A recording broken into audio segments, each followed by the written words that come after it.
Welcome. This is Radio Pras.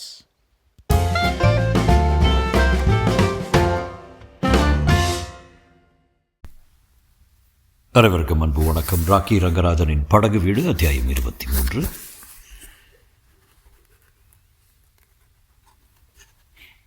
இந்த மண்ணில் ஒரு சாம்ராஜ்யம் வேண்டும் என்று நான் ஆசைப்படவில்லை. மறு உலகத்தில் ஒரு இடம் கேட்டும் நான் ஏங்கவில்லை. ஏன் முக்தி கூட வேண்டாம் எனக்கு. இறைவா, நான் விரும்புவது இதுவே. துன்புற்றோரின் துயரங்களெல்லாம் அகலட்டும், போதும். ஸ்லோகத்தை சொல்லி முடித்துவிட்டு 2 நிமிட நேரம் இருக்கையிலேயே அமர்ந்து தியானித்தார் ராதானந்தன். புலன்களை ஒருமுனைப்படுத்தி ஒளிமயமான இறைவனிடத்திலே சித்தத்தை நிலைநிறுத்த முயன்றார்.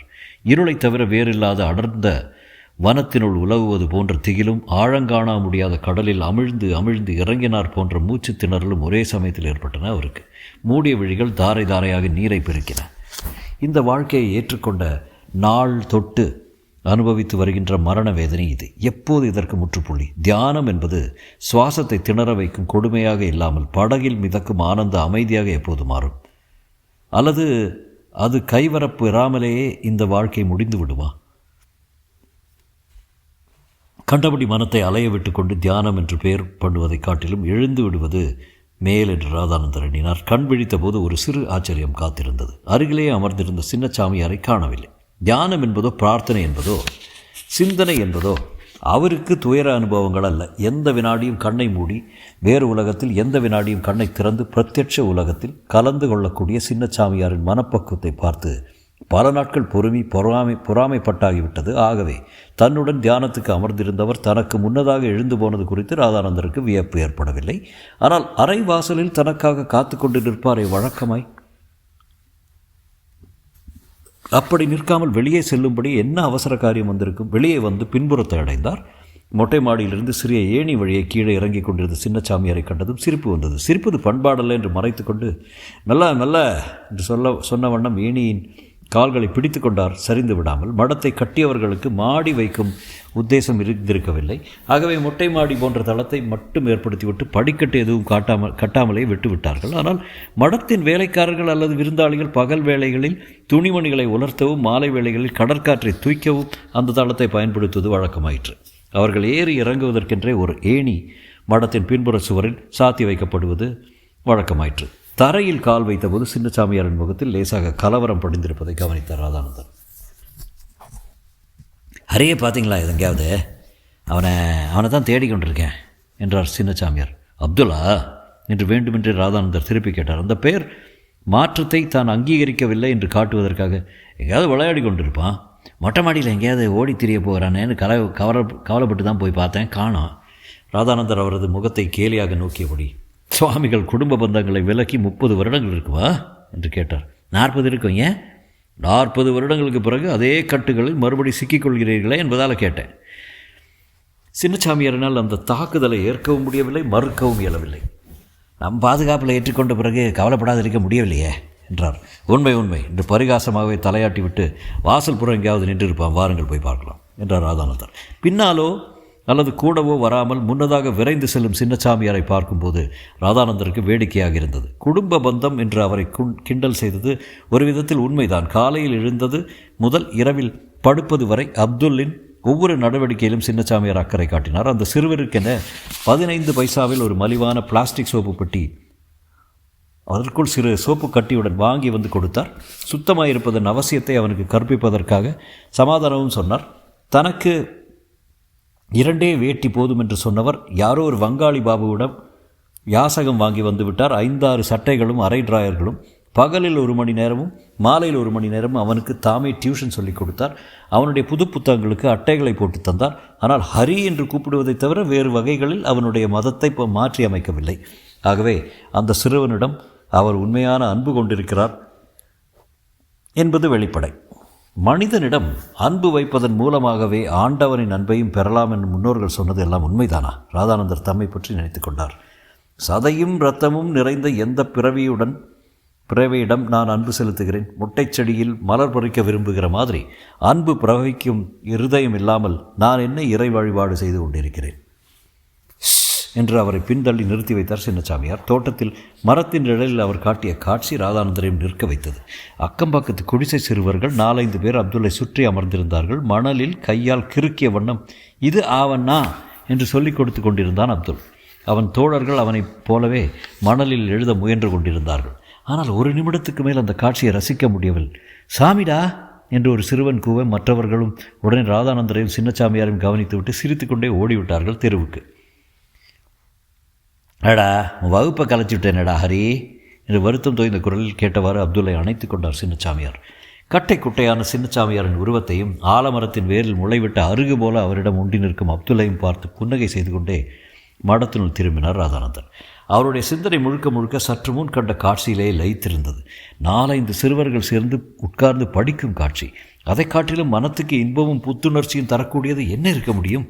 குழந்தைகளின் கலகலப்பான சிரிப்பிலும் ஓடியாடும் ஓசையின் அழகே அல்லவா காண முடிகிறது. ராதானந்தரின் உள்ளம் பரபரத்தது. அவருடைய மனக்கண்ணில் கிடுகிடுவென வளர்ந்தன கற்பனைகள். சின்ன பள்ளிக்கூடம், 10 பையன்களின் மத்தியில் உட்கார்ந்திருக்கும் ஆசிரியர், பிறகு சில பிள்ளைகள், சில ஆசிரியர்கள், அதன் பின்னே ஆயிரக்கணக்கில் மாணவர்களை கொண்ட ஓங்கிய கட்டிடம், கூட்டம் கூட்டமாக ஆசிரியர்கள், தேனீக்கூடு போல ஓயாத சுறுசுறுப்பு. எதற்கும் பணம், எதற்கும் பணம். சி, லட்சக்கணக்கான சொத்து இருந்தென்ன, போயென்ன. அவருடைய எண்ணங்களுக்கு வடிவம் கொடுத்த மாதிரி அறைக்கு வெளியே நின்று, வரலாமா சுவாமிஜி என்று கேட்டார் பாரட்லா மேனன். வாருங்க வாருங்க, உங்களை தான் எதிர்பார்த்திருந்தேன். ஆர்வத்துடன் வரவேற்றார் ராதானந்தர். பரவாயில்லையே என்று மேனன் சந்தோஷப்பட்டார். சுவாமிஜி அரைமனதாக இருந்தது ஒன்றுதான் எனக்கு பயமாக இருந்தது. இனிமேல் வெற்றியில் சந்தேகமில்லை. ஆமாம், முன்னே ஆஸ்பத்திரிக்காக மட்டும்தான் பணம் தேவை என்று நினைச்சேன். இப்போது வேறு பலவிதமான திட்டங்கள் தோன்றுகின்றன. எனக்கு பணம் வேணும் மேனன், உடனடியாக வேண்டும் என்றார் ராதானந்தர். இறைந்து சொல்லாதீர்கள் சுவாமிஜி, சன்னியாசிக்கு ஏற்பட்டிருக்கிற பணத்தாசையை கேட்டு சிரிப்பார்கள் என்று தமக்கே உரிய தோரணையில் பரிகாசமாக பேசினார் மேனன். தங்களுக்கு இத்தனை உற்சாகம் வர வேண்டும் என்று தான் நான் காத்திருந்தேன். சூட்டு ஃபைல் பண்ணி விடுகிறேன், செய்யுங்கள் என்றபோது வெளியே நிழலாடுவதை கவனித்தார் ராதானந்தர். யாரது என்று கூப்பிட்டார். தயங்கி உள்ளே வந்து மரியாதையுடன் எட்டத்தில் நின்றவன் சிறுவன் அப்துல் தான். என்ன அப்துல் என்று ராதானந்தர் விசாரித்தார். அவருடைய அறைக்குள் வருகிற வழக்கம் கிடையாது அவனிடம். அக்காவை பார்க்கணும்னு சின்னசாமியாண்ட சொன்னேன், உங்களாண்ட பர்மிஷன் வாங்க சொன்னாங்க. சத்யாவை பார்க்குறது தானே, போய் வாயேன் என்று அவனை அனுப்பினார் ராதானந்தர். ஆனால் அந்த நிமிடமே அவருடைய முகத்திலும் பாவத்திலும் மாறுதல்கள் தென்பட்டன. சத்யா என்ற பெயரை நான் உச்சரித்ததும் அவளுடன் அண்மையில் ஏற்பட்ட சந்திப்பு, அவளுடைய கோரிக்கை அனைத்தும் நினைவுக்கு வந்தன. என்ன, நான் போகவா என்று புறப்பட்டார் பாரிஸ்டர். இருங்க மேனன் என்று அவரை நிறுத்தினார் ராதானந்தர். அவருடைய குரல் மாறியிருந்தது. கேஸ் போட வேண்டாம், இன்னும் ஒரு மாதம் பார்ப்போம். விழிகள் தெரித்து விடும் போல அவரை பார்த்தார் மேனன். சுவாமிஜி, நீங்கள் மறுபடி இல்லை, தயவு பண்ணி என் முடிவை மாற்றாதீங்க. நான் ஒருத்தருக்கு வாக்கு கொடுத்துருக்கேன் என்று சொல்லிவிட்டு மேஜை மீது கிடந்த அன்றைய தினசரியை பிரித்து படிக்கலானார் ராதானந்தர். பாரிஸ்டர் சிறிது நேரம் நின்று பார்த்தார். பிறகு பொறுமை இழந்தவராக, இந்த காவி வேட்டிக்காரர்கள் சமாச்சாரமே இப்படித்தான் என்று மனதுக்குள் நொந்து போய் தமது ஆட்சேபத்தை காட்டுவதற்காக போய் வருகிறேன் என்று கூட சொல்லிக்கொள்ளாமல் வெளியேறினார். ராதானந்தர் திடீரென நாற்காலில் நிமிர்ந்து உட்கார்ந்தார். கையில் இருந்த பத்திரிகையில் அவரது பார்வை ஆழப்பதிந்தது. அதிர்ச்சியும் சோகமும் அவர் வதனத்தில் படிந்தன. பார்ப்பதை நம்ப முடியாதவர் போல மறுபடியும் இந்த செய்தியை முதலிலிருந்து வாசிக்கத் தொடங்கினார். ராயல் சீமையில் பஞ்சம், கொள்ளை நோய்கள் பரவுகின்றன என்று கொட்டை எழுத்துக்களில் தரப்பட்டிருந்த செய்தி. தம்பி அப்துல், சின்னசாமியாரை கொஞ்சம் கூப்பிடு என்று சொல்லிவிட்டு அந்த செய்தியின் விவரங்களை ஆழ்ந்து படிக்கலானார் அவர். சாரி, மன்னியுங்கள் என்று புன்னகையுடன் மறுத்தாள் சத்யா. என்ன எதுக்கு சாரி என்று அவளை சூழ்ந்திருந்த தோழிகளும் நண்பர்களும் ஆச்சரியப்பட்டார்கள். குண்டூசியுடன் அவர்கள் கொடுத்த பேட்ஜை அவர்களிடமே திருப்பி தந்தார் சத்யா. நான் இதில் சேருவதற்கில்லை, அதுக்கு தான் மன்னிக்க சொன்னேன். சத்யா, சுய நினைவோடு தான் பேசுகிறையா இல்லையா, ஏதாவது டெலிரியுமா என்று ரேவதி கோபத்துடன் கண்டித்தது கூட அவளுடைய உறுதியை மாற்றவில்லை. இளைஞர்கள் ஒருவன் முன் வந்து, ஹவுஸ் சர்ஜன்களில் அலவன்ஸும் குவார்ட்டர்ஸும் மட்டமாக இருப்பது உங்களுக்கு தெரியாதா சத்யா? அதுக்காக ஒரு நாள் ஸ்ட்ரைக் செய்ய வேண்டும்னு கவுன்சிலில் தீர்மானம் பண்ணியது தானே இப்போது நடத்துகிறோம் என்றான். இருக்கலாம், ஆனால் நான் ஒரு பெரிய போலீஸ் அதிகாரியின் மகள், ஆகவே கலந்து கொள்வது நியாயமில்லை என்றார் சத்யா. ஓஹோஹோ என்று ஒரு கிண்டல் குரல் எழுந்தது. அதை லட்சியம் பண்ணாமல், இன்னொன்று, தொழிலாளர்களைப் போல டாக்டர்களும் ஹவுஸ் சர்ஜன்களும் வேலை நிறுத்தம் செய்யலாம் என்று எனக்கு தோன்றவில்லை. மனசாட்சிக்கு விரோதமாக என்னை கட்டாயப்படுத்தாதீர்கள் என்று தெரிவித்துவிட்டு கூட்டத்தை விலக்கி கொண்டு வேகமாக நடந்தாள் சத்யா. சினம் நிறைந்த பல குரல்கள் அவன் பின்னால் இருந்து எழுந்தன. பணக்காரி, இந்த பிச்சைக்கார அலவன்ஸில் 2 ரூபாய் உயர்ந்து என்ன ஆகணும் என்று ஒரு ஆண் குரல் கேட்டது. டாக்டர் சம்பத் கொடுக்குற இடம் என்று கழுத்தை நொடித்தாள் சத்யாவின் சிநேகிதியில் ஒருத்தி.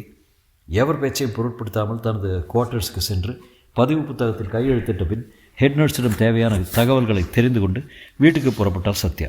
அவள் திரும்பிய இடங்களெல்லாம் பல ஆச்சரியமான, கோபமான, கசப்பான பார்வைகளை சந்திக்க வேண்டியிருந்தது. கோரிக்கைகள் வாரம் என்று அச்சிட்ட பேட்ஜுகளை மற்ற ஹவுஸ் சர்ஜன்கள் குத்தி கொண்டிருந்தார்கள். சில பேர் எந்த அலுவலையும் கவனிக்க செல்லாமல் வேண்டுமென்றே கையை கட்டிக்கொண்டு வராண்டா பெஞ்சுகளில் உட்கார்ந்திருந்தார்கள். ஆர்வமுள்ள வேறு சிலர் வைத்தியத்துக்கு வந்திருந்த நோயாளிகளிடம் தங்கள் குறைகளை விளக்கி கொண்டு நிற்கும் காட்சியும் கண்ணில் பட்டது. எதிலும் கலந்து கொள்ளாமல் வழக்கமான வேலைகளுக்கு கவனித்து கொண்டு சென்ற சத்யா பலருடைய எதிர்ப்புக்கு ஆளானதில் வியப்பில்லை. பகல் 2 மணி சுமாருக்கு அவளுடைய டியூட்டி முடிந்தது. யாருடனும் பேசிக்கொண்டு நிற்காமல் காரில் ஏறிக்கொண்டு ஸ்டார்ட் செய்தாள். ஓட்டமை ஓடி வந்தார் கம்பவுண்டர் சீமச்சாமி. டாக்டர், உங்களை கையோடு அழைச்சி வர சொன்னாருங்க என்று தெரிவித்தார். காரின் அருகில் வந்தது. டாக்டர் என்று அவர் குறிப்பிட்டது டாக்டர் சம்பத்தை தான். என்ஜினை ஆஃப் செய்துவிட்டு ஒரு வினாடி தயங்கினாள் சத்யா. எங்கே இருக்காரு? மீட்டிங் ஹாலில். சத்யா திடக்கிட்டாள். மீட்டிங் ஹாலில்? ஆமாம், ஹவுஸ் சர்ஜன் கூடியிருக்காங்க, உங்களை தான் தேடிக்கிட்டு இருக்காங்க டாக்டர். மறுமொழி கூறாமல் காரை மீண்டும் ஸ்டார்ட் செய்தாள். அவசரமாக போக வேண்டியிருக்கிறது, அப்புறம் பார்க்குறேன்னு சொல்லுங்கள்.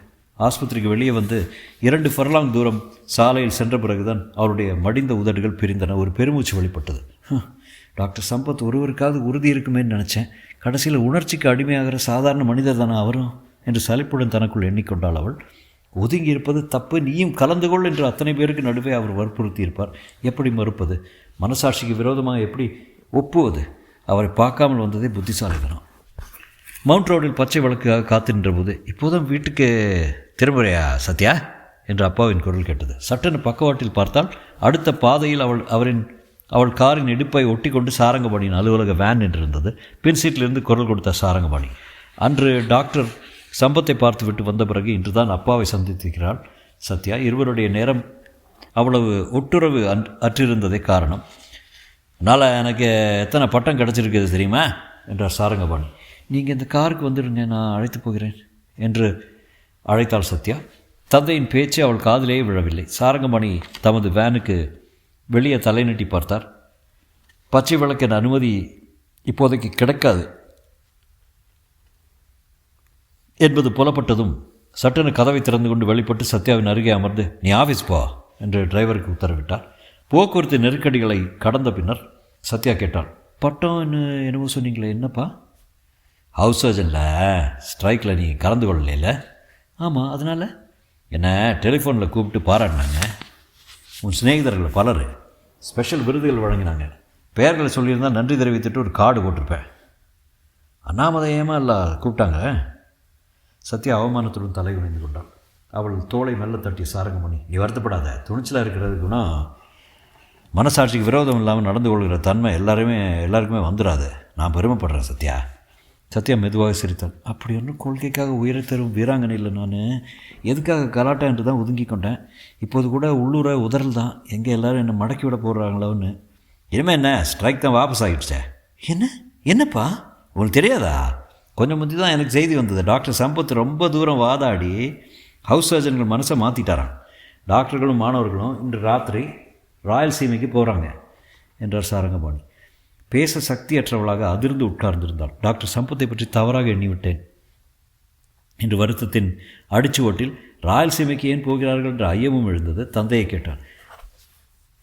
பேப்பர் பார்க்கவில்லை போல இருக்கிறது என்றார் சாரங்கமணி. பஞ்சமும் கொள்ளை நோயும் பரவி இருக்கிறதாமே, வைத்திய உதவிக்காக ஒரு குழு புறப்படுதான். தெருவின் ஓரமாக காரை நிறுத்தினார் சத்யா. நீங்கள் ஓட்டிக்கொண்டு வீட்டுக்கு போயிருங்க, நான் ஆஸ்பத்திரிக்கு போயிட்டு வந்துடுறேன் என்று அவசர அவசரமாக தெரிவித்து விட்டு திரும்பி நடந்தால் வெகு வேகமாக. வேலை நிறுத்தத்திலிருந்து ஒதுங்கி கொண்டது இழிவோ இல்லையோ, இப்போது வைத்திய குழுவில் சேராமல் ஒதுங்கியது தான் பெரிய அவமானம். டாக்டர் சம்பத் அதற்காகத்தான் அவளை கூப்பிட்டிருக்கிறார். என்ன மதியீனம்! தன்னை மறந்து நடந்தாள் சத்யா புயல் வேகத்தில். தொடரும்.